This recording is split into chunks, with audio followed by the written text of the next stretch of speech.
Have you ever noticed that some programmers learn new languages and frameworks insanely fast, while others struggle endlessly? It's not talent, it's not IQ, it's a simple rule used by the smartest learners on the planet, the 5-hour rule. And today I will show you how programmers can use it to learn faster than 99% of people. Hey everyone, welcome back. If you want to level up your coding skills and learn faster, not harder, this video is exactly what you need. Let's break down the psychology backend learning technique used by Elon Musk, Bill Gates, and top developers around by the world.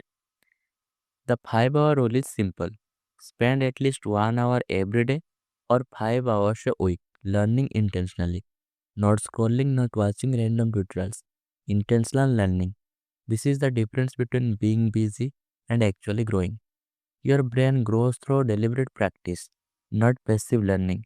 Intentional focused learning creates stronger neural pathways, improves memory, and builds long term mastery. This is why programmers who follow the 5-hour rule learn new skills extremely fast.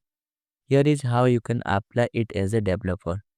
Learn 20 minutes, study a new concept, not too long, just enough to understand it. Practice 20 minutes, write code, solve problems, break things intentionally, and then reflect 20 minutes.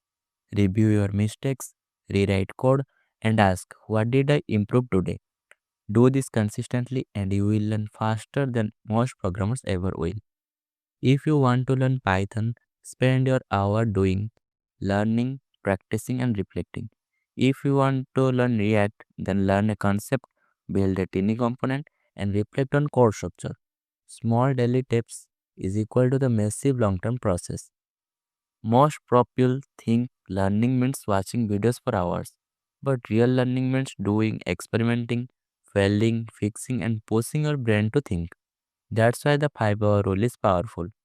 If you commit to just 5 hours a week of intentional learning, you will become the programmer you dream of faster than you believe. This is all about for today. See you in the next one. Till then, keep coding, keep creating.